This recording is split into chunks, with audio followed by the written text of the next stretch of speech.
Bulletin में सबसे पहले बात करेंगे अपोजिशन जमातों के रहनुमा आज चीफ जस्टिस याहिया अफरीदी से उनकी रिहाइशगाह पर मुलाकात करेंगे।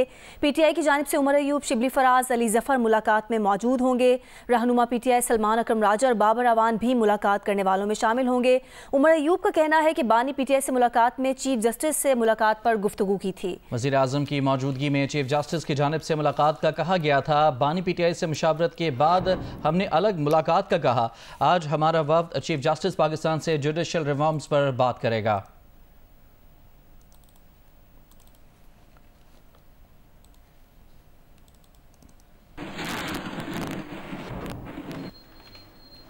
मुस्तफ़ा आमिर केस में अदालती अहकामात के बाद डॉक्टर सुमैया सैयद की सरबराही और मजिस्ट्रेट की ज़ेर निगरानी मुस्तफ़ा आमिर की कब्र कुशाई का आगाज़ हुआ है। लाश से नमूने हासिल किए जाएंगे। कब्र कुशाई के लिए 3 रुकनी बोर्ड तश्कील दे दिया गया है। जुडिशल मजिस्ट्रेट, पुलिस सर्जन और AVCC हुकाम मौजूद हैं। पुलिस के मुताबिक मुलजिम अरमगान ने मुस्तफ़ा को हब में गाड़ी के अंदर आग लगाकर कत्ल करने का एतराफ़ किया है। मजीद बता रहे हैं नुमाइंदा जियो न्यूज़ काशिफ मुश्ताक। जी बिल्कुल, मुस्तफ़ा कत्ल केस की मुख्तलिफ पहलुओं से तफ्तीश जारी है। इस वक्त हम वाचकोट कब्रिस्तान में मौजूद है। ईदी हुकाम की जानिब से ये बताया गया था कि यहाँ जो है वो मुस्तफ़ा की तदफीर की गई है और अदालती हुक्म के बाद मजिस्ट्रेट और डॉक्टर्स की टीम की निगरानी में जो है वो अब कब्र कुशाई की जा रही है। यहाँ न सिर्फ मेडिकल की टीम मौजूद है बल्कि पुलिस सर्जन डॉक्टर सुमैया खुद इसको निगरानी कर रही है और पुलिस की भी भारी नफरी मौजूद है। ये वो मकाम है जहाँ उसकी कब्र मौजूद है और इसको मुकम्मल तौर पर कॉर्डन किया हुआ है और पुलिस की नफरी इसकी सराउंडिंग पर तैनात की गई है। ये नामालूम अफराद के कब्रिस्तान है यहाँ पर ईदी की जानिब से और मुख्तलिफ जो कब्रें हैं उन पर इस तरह के जो है वो नंबर्स लगाए गए हैं। तो जो मुस्तफ़ा की कब्र है वो भी यहीं जो है वो मौजूद है और बताया जा रहा है ईदी हुकाम की जानिब से कि 16 जनवरी को मुस्तफ़ा की जो तदफीन है वो यहाँ की गई थी। जो इनके वालिद हैं मुस्तफ़ा के वो भी यहाँ मौजूद हैं। दीगर मेडिकल का अमला मौजूद है। सैंपल्स यहाँ से लिए जा रहे हैं। उन सैंपल्स को प्रिजर्व किया जाएगा और उसके बाद जो मुस्तफ़ा की वालदा हैं उसके साथ DNA मैच किया जाएगा। ये सेम प्रोसेस ऐसे ही होगा जैसे जो अरगमान है मुलजिम, उसके घर से जो कारपेट के सैंपल्स लिए गए थे वहाँ से जो सैंपल हैं वो वालदा के साथ मैच किए गए थे और उस पर ये तस्दीक हुई थी कि वो ब्लड जो है वो मुस्तफ़ा का ही है। तो अब यहाँ भी इसी तरह का प्रोसेस किया जा रहा है और प्रोसेस करने के बाद फिर इसकी मेडिकल रिपोर्ट जो है वो सामने आएगी। जी।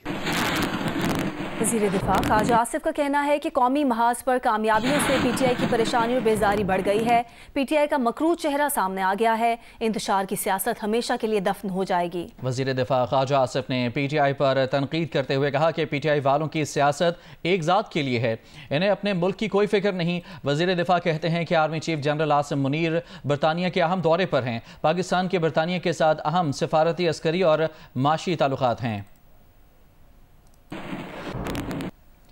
Army chief general Syed Asim Munir बरतानिया के दौरे पर हैं। Army chief general Syed Asim Munir बरतानवी फ़ौज के चीफ ऑफ जनरल स्टाफ की दावत पर वारमिंस्टर और लॉर्क हिल गैरेजन्स भी गए। आर्मी चीफ को बरतानवी फ़ौज की जदीदियत के मंसूबे और डीप ट्रैक स्ट्राइक ब्रिगेड पर ब्रीफिंग दी गई। आर्मी चीफ ने मसनूई जहानत और बगैर पायलट सिस्टम समेत जदीद टेक्नोलॉजीज़ का मुशाहिदा भी किया।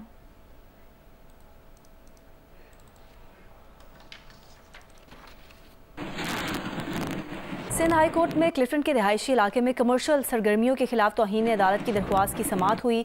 अदालत ने DG सेपा और DG KDA के वारंट गिरफ्तारी जारी कर दी है। अदालत ने दोनों अफसरान को गिरफ्तार करके अदालत में पेश करने का हुक्म दिया। अदालत ने कहा कि DG Sindh building control authority के भी वारंट गिरफ्तारी जारी करें।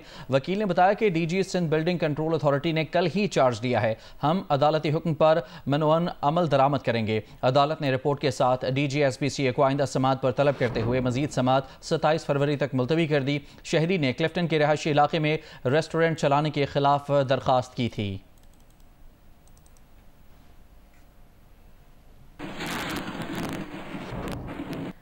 मगरबी हवाओं के सिलसिले के ज़ेर असर मुल्क के साहिली इलाकों में आज मतला बरालूद रहेगा। कराची में कहीं कहीं बूंदाबांदी हो सकती है।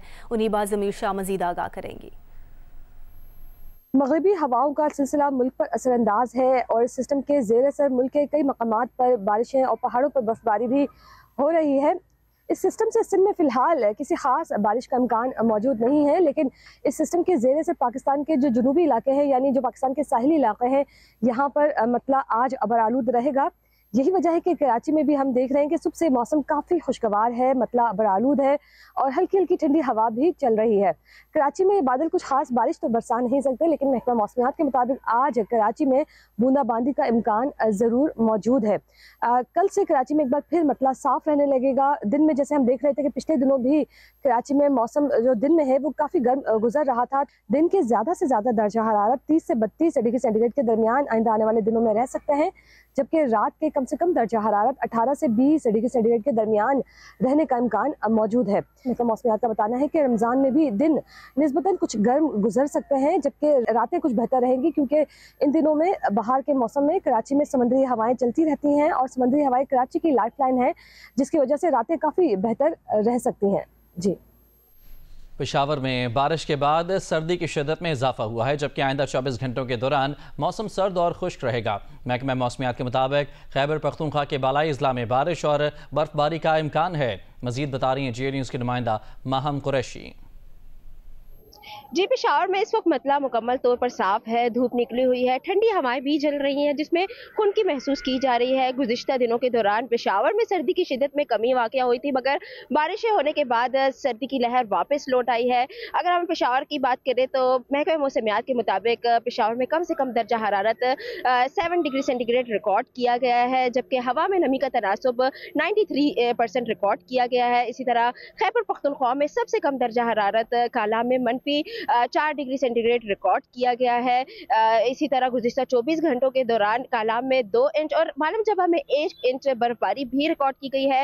महकमे मौसमियात के मुताबिक खैबर पख्तूनख्वा के बेशतर अजला में गुज़िश्ता 24 घंटों के दौरान बारिशें भी रिकॉर्ड की गई है, जिसमें बालाकोट में 10, सैदू शरीफ में 11, काकुल में 12 और अपर दीर में 20 मिलीमीटर बारिश रिकॉर्ड की गई है। महकमे मौसमियात के मुताबिक खैबर पख्तूनख्वा के बालाई अजला में आइंदा 24 घंटों के दौरान बारिश और बर्फबारी के इम्कानात है, जबकि कुरम और जुनूबी वज़ीरिस्तान में भी हल्की बारिश मुतवक्के है। जी, खैबर पख्तूनख्वा के बालाई इलाकों में बर्फबारी का सिलसिला जारी है। बर्फ से ढकी वादियां खूबसूरत मनाजिर पेश कर रही हैं। बलूचिस्तान के मुतादिद इलाकों में बारिश जारी है। आज़ाद कश्मीर में बारिश और बर्फबारी थम गई।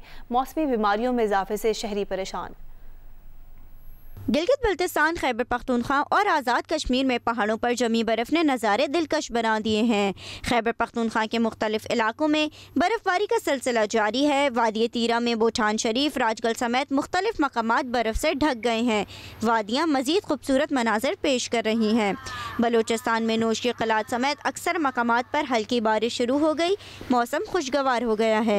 आज़ाद कश्मीर में जारी बारिश और बर्फ़बारी का सिलसिला तो थम गया, लेकिन बर्फ़ से ढकी हसीन वादियों को देखने सयाहों की बड़ी तादाद सयाहती मकामात का रुख कर रही है, जबकि बालाई इलाकों में नमूनिया, खांसी, बुखार समेत मौसमी बीमारियों में इजाफा हो गया है, जिससे बच्चों और ख़वातीन की बड़ी तादाद मुतासर हो रही है। अस्पताल और डिस्पेंसरियों में अद्वियात की किल्लत से मरीजों को मुश्किलात का सामना है। और गुज़श्ता रोज़ की बारिश के बाद आज लाहौर का मौसम खुशगवार है। हल्की हवा चल रही है और सर्दी का एहसास भी हो रहा है। मज़ीद बता रहे हैं GA न्यूज़ के नुमाइंदे सुहेल इमरान। जिस वक्त लाहौर का मौसम खासा खुशगवार है, हल्की हवा भी चल रही है, सर्दी का एहसास भी हो रहा है और इसकी वजह ये रही है कि गुज़श्ता रोज़ लाहौर में खासी तेज़ बारिश हुई थी, जिसकी वजह से आलूदगी भी कम हुई है। लाहौर धुला धुला महसूस हो रहा है। दरख्त हों, पौधे हों या इसके साथ साथ तो फूल हों, एक अच्छा मंजर जो है वो इस वक्त दिखाई दे रहा है।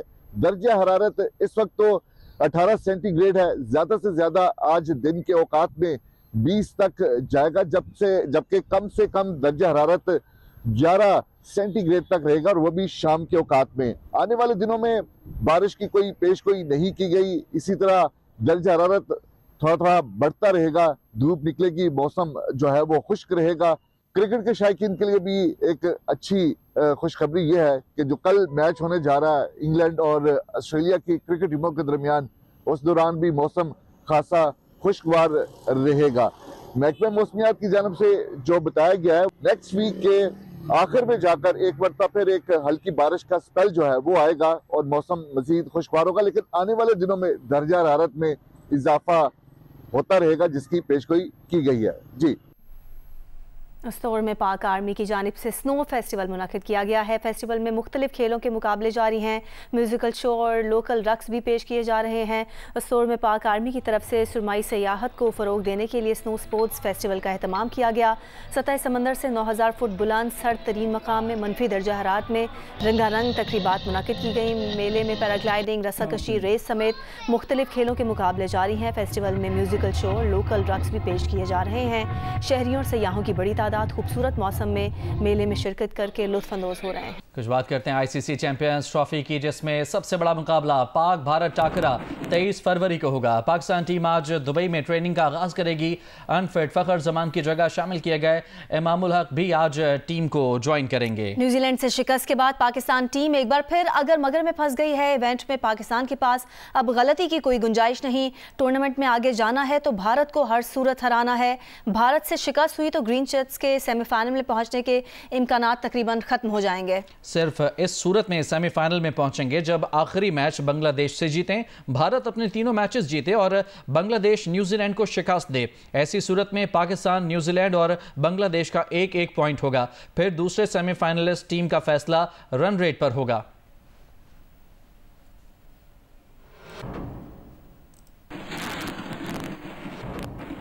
आईसीसी चैंपियंस ट्रॉफी में 23 फरवरी को होने वाले पाक भारत टाकरे का सबको बेसब्री से इंतजार है। कराची में मेडिकल के तलबा न सिर्फ कौमी टीम के लिए दुआगो हैं बल्कि उन्हें मशवरे भी दे रहे हैं। मजीद बताएंगी Shawala Aslam. ICC Champions Trophy 2025 India Pakistan का मैच जो 23 फरवरी को होने के लिए जा रहा है। इस वक्त मैं जिन्ना सिंध मेडिकल यूनिवर्सिटी में मौजूद हूँ। इस मैच के हवाले से, इंडिया पाकिस्तान के मैच के हवाले से जो लोग हैं उनमें काफ़ी जोश वलवला होता है और वो काफ़ी ज़्यादा एक्सपेक्टेशंस हैं जो टीम से लगाए बैठते हैं। यहाँ पर मेडिकल के कुछ स्टूडेंट्स हैं, उनसे बात करेंगे कि भाई उनकी क्या तवक्कात हैं, वो क्या सोचते हैं कि इस बार पाकिस्तान इंडिया से जीत सकेगा। एक्सपेक्टेशंस 50-50 हैं। जिस तरह लास्ट मैच आपने देखा न्यूजीलैंड से हम जिस तरह हारे और टॉप ऑर्डर हमारा बिल्कुल फ्लॉप हुआ और अभी फ़खर भी रूल्ड आउट हो गया है। सो लेट्स सी, लेकिन इंडिया पाकिस्तान का मैच है, कुछ भी हो सकता है। बाबर आजम जो पहले परफॉर्म नहीं कर रहा था, इंशाल्लाह वो इस बार परफॉर्म करेगा और मुझे उम्मीद है कि वो सेंचुरी या डबल सेंचुरी स्कोर कर सकता है। I think Salman Ali Agha and Khushdil are performing very well, तो मुझे लगता है वो लोग कुछ ना कुछ ज़रूर करेंगे। दूसरा, बुमराह इज़ इंजर्ड, तो I think Pakistan will do better. बिल्कुल, आपने देखा कि रिवायती हरीफ टीम्स इंडिया और पाकिस्तान के मैच को लेकर सब बहुत एक्साइटेड हैं, जहाँ पर कुछ बच्चों को ये लग रहा है कि हो सकता है कि थोड़ा टफ टाइम पाकिस्तानी टीम को मिले, लेकिन उसके बावजूद लोगों की जो उम्मीदें हैं वो काफ़ी ज़्यादा वाबस्ता हैं और ये लोग सोच रहे हैं, उनकी ये उम्मीदें हैं और दुआएं भी हैं कि पाकिस्तान जो है वो इंडिया के खिलाफ ज़रूर जीतेगा। जी, कोयटा में भी शायकीन क्रिकेट को पाक भारत मैच का बेताबी से इंतजार है। ऐसे ही कुछ नौजवानों के साथ मौजूद हैं जे न्यूज़ के नुमाइंदे शहाब उमर। आज ही आईसीसी चैंपियनशिप ट्रॉफी में एक बड़ा मैच होने जा रहा है पाकिस्तान इंडिया का। इस हवाले से कोयटा में भी जो शायकीन क्रिकेट हैं पुरजोश हैं और इस बेताबी से इस मैच का इंतजार कर रहे हैं। इस वक्त मौजूद है अयूब स्टेडियम में, यहाँ पे नौजवान खिलाड़ी मौजूद है और जो पाकिस्तान क्रिकेट के फैंस हैं हम इनसे गुफ्तगू करेंगे। क्या कहते हैं इस बारे में? आप ये बताएं कि पाकिस्तान इंडिया का मैच है, कौन जीतेगा और पाकिस्तान के जो कौन से खिलाड़ी आपके ख्याल में अच्छा परफॉर्म करेगा इस जीत में इंशाल्लाह? जी, जीत हम लोगों की मुकद्दर है क्योंकि सलमान अली आगा है, बाबर आजम है, मोहम्मद रिजवान है, ये तीनों परफॉर्मेंस दिखा देगा। देखो इंशाल्लाह जीत हमारी मुकद्दर है। बड़ा मैच जिसको देखने के लिए लोग एक्साइटेड भी होते हैं और हम कुछ नौजवान से बात करें कि वो इस मैच को देखने के लिए किस तरह एहतमाम करते हैं और कैसे मैच को देख के एंजॉय करते हैं। जी, बिस्मिल्लाहिर्रहमानिर्रहीम। देखिए, हमारे घर में भी एहतमाम हुआ है, इंशाल्लाह देखेंगे, एंजॉय करेंगे और इसके बाद इंतज़ार है मैच का, एक मिनट का इंतज़ार है, तो इंशाल्लाह जीत हमारा मुकद्दर है। हाँ जी, कोयटा में भी शायकीन क्रिकेट नौजवान पुरज़्म और दुआगो हैं कि ये मैच जो होगा पाकिस्तान इंशाल्लाह जीतेगा और आगे भी जाएगा। जी, पेशावर के शायकीन क्रिकेट भी पाक भारत टाकरे का बेताबी से इंतजार कर रहे हैं। पेशावर से मजीद बता रही हैं नुमाइंदा Geo News Sheeba Haider. ICC Champions Trophy का सबसे सनसनीखेज मैच पाकिस्तान और भारत के दरमियान होने जा रहा है। शायकीन क्रिकेट का जोशो खरोश आसमान की बुलंदियों तक जा पहुंचा है। हमारे साथ इस वक्त कुछ खवातीन खिलाड़ी मौजूद है, इनसे बात करते हैं कि इंशाल्लाह पाकिस्तान जीतेगा और बहुत अच्छी मजबूत टीम है पाकिस्तान की और इंशाल्लाह पाकिस्तान जीतेगा और हमारी दुआ है। और हमारे स्टार्स इंशाल्लाह विन करेंगे और पूरी दुनिया में पाकिस्तान का नाम रोशन करेंगे। पाकिस्तान जिंदाबाद। बाबर आजम बहुत अच्छा है, सबसे बेस्ट प्लेयर है, मुझे वो बहुत ज्यादा पसंद है और इंशाल्लाह पाकिस्तान ही जीतेंगे, हम पाकिस्तान के साथ हैं। शायकीन क्रिकेट इस अहम टाफे का बड़ी शिद्दत से इंतजार कर रहे हैं और पूरी कौम दुआगो है कि ग्रीन शर्ट्स जो है वो इंडिया को शिकस्त देगी और जीत पाकिस्तान की होगी। जी, आईसीसी चैंपियंस ट्रॉफी में कल ऑस्ट्रेलिया और इंग्लैंड के दरमियान मैच कदाफी स्टेडियम लाहौर में खेला जाएगा। नए तामीर शुदा स्टेडियम में ये पहला मैच खेला जा रहा है। तफसील बता रहे हैं लाहौर से नुमाइंदा जियो न्यूज़ सुहेल इमरान। लाहौर के न्यूली अपग्रेडेड कदाफी स्टेडियम में भी चैंपियंस ट्रॉफी का मेला सजने जा रहा है। कल यहां पर दो रवायती हरीफों इंग्लैंड और ऑस्ट्रेलिया की क्रिकेट टीमों के दरमियान चैंपियंस ट्रॉफी के ग्रुप बी का यहां पर मैच खेला जाएगा। उससे पहले तमाम तर तैयारियां मुकम्मल कर ली गई हैं निश्तर पार्क स्पोर्ट्स कॉम्प्लेक्स में, जहां पर कदाफी स्टेडियम वाक़ है। बड़ी बड़ी फ्लेक्सेस लगा दी गई हैं। यहां पर चैंपियंस ट्रॉफी की ब्रांडिंग भी मुकम्मल कर ली गई है, रिहर्सल भी कर ली गई है जो सिक्योरिटी के हवाले से थी। पिछले 3 से 4 रोज से इंग्लैंड और ऑस्ट्रेलिया की टीमें यहां पर एक्शन में थी और आज भी वो अपनी तैयारियों को कदाफी स्टेडियम में हतमी शक्ल देंगी। दोपहर के सेशन में इंग्लैंड की क्रिकेट टीम अपना ट्रेनिंग सेशन करेगी, जबकि शाम में फ्लड लाइट्स में ऑस्ट्रेलिया की क्रिकेट टीम का ट्रेनिंग सेशन शेड्यूल्ड है। दोनों टीमों के कप्तान अपने मामूल के ट्रेनिंग सेशन से पहले प्री मैच प्रेस कॉन्फ्रेंस भी करेंगे। खबरदार होशियार, दुबई क्रिकेट स्टेडियम में मैच ज़रूर देखें, मगर स्टेडियम में ना सियासी बैनर लेकर जाएं, ना सियासी लोगो, और अपना पालतू कुत्ता बिल्ली तोता भी घर छोड़कर मैच देखने जाएं। साइकिल और स्केटबोर्ड भी स्टेडियम लेकर जाने की कोशिश ना करें। शायकीन के लिए दिलचस्प हिदायतनामे दुबई में स्टेडियम के अतराफ आवेज़ा कर दिए गए हैं। मजीद बता रहे हैं दुबई में मौजूद नुमाइंदा जियो न्यूज़ से आरिफ। जी, दुबई में आईसीसी चैंपियंस ट्रॉफी के जो मैचेस होने हैं उसमें यकीनन भारतीय टीम यहाँ पर एक्शन में नजर आएगी और मद्दे मुकाबिल टीम्स जो हैं वो तब्दील होती रहेंगी। और यहाँ पर दुबई में जो स्टेडियम में आने वाले शायकीन हैं उनके लिए SOPs, उनके लिए क़वाइद और ज़वाबित जारी कर दिए गए हैं कि यहाँ पर आएँ तो एहतियात करें। ये चीज़ें उन्होंने डिस्प्ले की हैं मुख्तलिफ जगहों पर कि आपको साथ नहीं लेके आनी, कोई पॉलिटिकल बैनर, कोई पॉलिटिकल नारा यहाँ पर नहीं लगाना, जिसकी सख्ती से ममानियत की गई है और लोगों को बता दिया गया है कि इस तरीके की कोई हरकत जो है वो दुबई क्रिकेट स्टेडियम में ना की जाए। इसके अलावा यहाँ पर क्योंकि लोगों के पास मुख्तलिफ चीज़ें होती हैं, जो मैच देखने आते हैं तो बद एहतियाती में जो है मुख्तलिफ चीज़ें लेके आ जाते हैं। कोई लेज़र लाइट लेके आ जाता है, कोई अपना पैड्स लेके आ जाता है। तो पैड्स भी अगर आपके पास है तो उसको घर छोड़ के आएँ और यहाँ पर मैच का एक्शन देखें, क्योंकि पैड्स भी अलाउ नहीं है। इसके अलावा यहाँ पर जो लेज़र पॉइंटर्स हैं वो भी अलाउ नहीं है। इसके अलावा एक्सप्लोसिव और यकीनन अगर आपके पास गन है तो वो भी आप घर छोड़ के आएँ। यहाँ पर कोई गन लेके आने की ज़रूरत नहीं है, क्योंकि मैच को एंजॉय करें, कोई एक्शन करने की ज़रूरत नहीं है। इसके अलावा यहाँ पर कोई रेडियो कम्युनिकेशन डिवाइस है आपके पास तो वो भी ना लेके आएँ, फ़ोन लेके आएँ। और खाने पीने की अशिया भी जो है वो स्टेडियम में आपको वाफिर मकदार में दस्तियाब होंगी। यहाँ पे लेके अपने साथ लेके आना और फिर स्टेडियम में लेके जाना, उसकी भी मान्यता है। हाँ, बच्चों के लिए जो फूड है और जो स्पेसिफिक फूड है वो आप लेके आ सकते हैं, उसको आप स्टेडियम में लेके जा सकते हैं, अपनी फैमिली के साथ मैच एंजॉय कर सकते हैं। तो ये मुख्तलिफ जो रिस्ट्रिक्शंस हैं या क़वाइद और ज़वाबित हैं, SOPs हैं, वो शायकीन क्रिकेट के लिए यहाँ पर जारी कर दिए गए हैं। लेकिन ख़ास तौर पर लोगों को बताया गया है कि इनको सख्ती से अमल दरामद किया जाए। ख़ास तौर पर जो पॉलिटिकल नारेबाजी है, पॉलिटिकल फ्लैग्स हैं, उनको जो है वो घर रख के आएँ, यहाँ पर सिर्फ क्रिकेट देखें और क्रिकेट एंजॉय करें।